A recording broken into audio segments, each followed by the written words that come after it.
Bien, continuamos entonces con la forma detallada de cómo vamos haciendo las multiplicaciones, restas, las inversas, para obtener de las matrices, para obtener los estimadores de una regresión.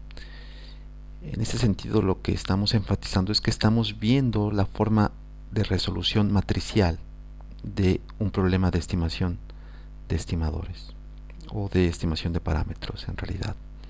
Bien, entonces tenemos la matriz D, la matriz M, hemos dicho ya que esta es la matriz X, esta es la matriz Y, la matriz o el vector en este caso de eh, explicativa, la variable en este caso explicada o dependiente.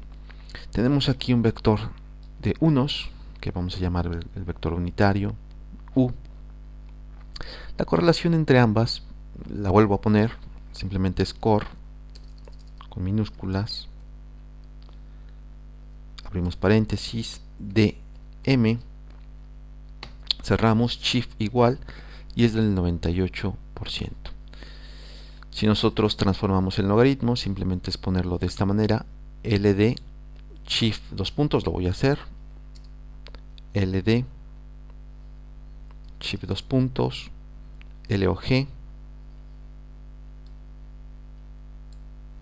abrimos paréntesis, d,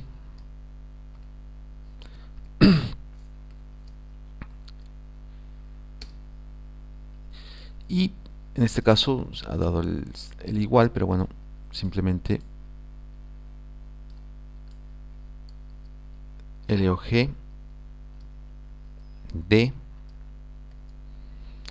y ya está. La otra forma era de que nos diera directo el resultado, pero de esta manera, si lo ponemos aquí abajo, vean ustedes, dando esta sentencia, dando este comando, la máquina, el software, lee que queremos calcular el logaritmo natural de neperiano, el logaritmo neperiano de m o de d. Nuevamente la correlación entre estas dos variables ahora es del 98.92. Bien, queremos ahora formar la matriz X, que será una matriz aumentada formada por el vector U y el vector D, ¿de acuerdo? De tal forma que fíjense, si yo digo X, dada una vez la sentencia, X, shift igual, pues es un vector de 65 filas por dos columnas, el vector de unos y el vector de la variable explicativa. Del mismo modo, y definido así como lo he hecho aquí, pues no es más que el vector columna de la variable dependiente. Nosotros sabemos que la resolución de la estimación de estos parámetros es toda esta ecuación matricial. Pero vamos a ir desglosando poco a poco este producto de matrices, la inversa de esta matriz, etcétera, etcétera, etcétera. Bien, primero vamos por partes. Veamos esto. X transpuesta por X. La matriz X es una matriz de dos filas por 65 columnas. La matriz X, como lo hemos mostrado anteriormente, es una matriz de 65 por 2. Luego son conformables y se pueden por tanto multiplicar. Y el resultado es una matriz de 2 por 2. Si nosotros hacemos eso, de hecho veámoslo aquí, la X transpuesta no es más que esto, dos filas y 65 columnas. Vean ustedes, 65 columnas. Es útil esta barra de desplazamiento porque no nos muestra toda la matriz y podemos manejarla en términos de espacio. Al multiplicar X transpuesta por X, en efecto nos da una matriz de 2 por 2. Bien, una cuestión mnemotécnica.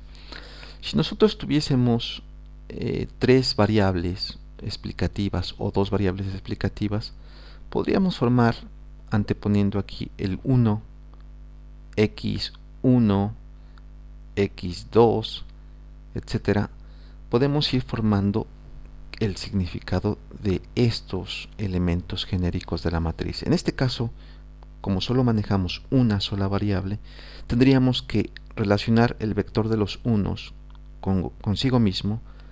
Nos da un resultado, o la sumatoria total es de 65, las 65 observaciones.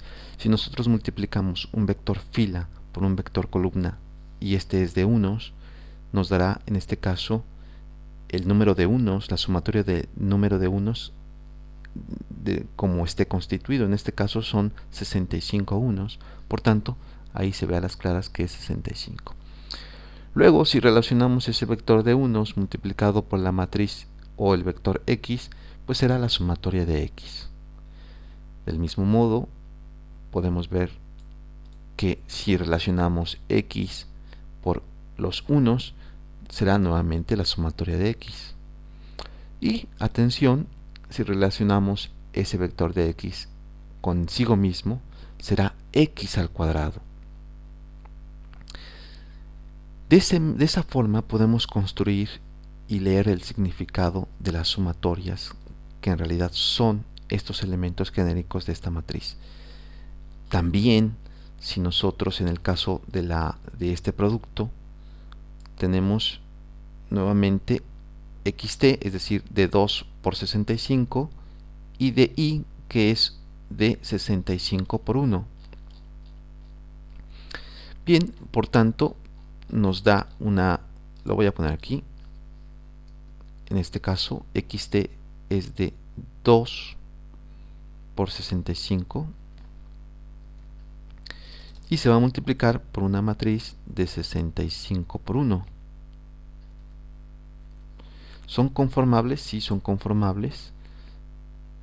¿Y cuál es la matriz resultante? Una de 2 por 1. ¿De acuerdo? Entonces, tendríamos una matriz de 2 por 1 y aquí una de 2 por 2. Por tanto, la matriz resultante de esta multiplicación será una matriz o un vector de 2 por 1. Bien, resolvamos entonces. Veamos nosotros que tenemos xt por x y nos da en efecto esto. Lo voy a repetir aquí. Xt por x y nos da esto. Copiamos eso, con la barra espaciadora seleccionamos todo, x a la menos 1, shift resultado, ahí tenemos la inversa,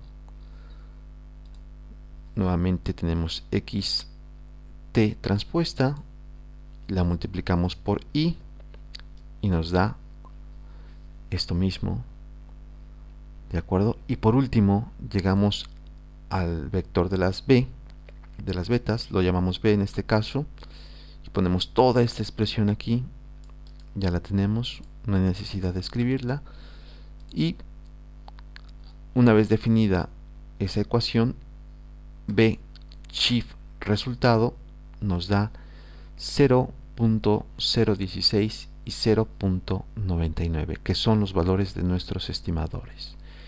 Continuaremos en el próximo con otros estadísticos como el t calculado, la f, la r cuadrada, la varianza de residuales, etc.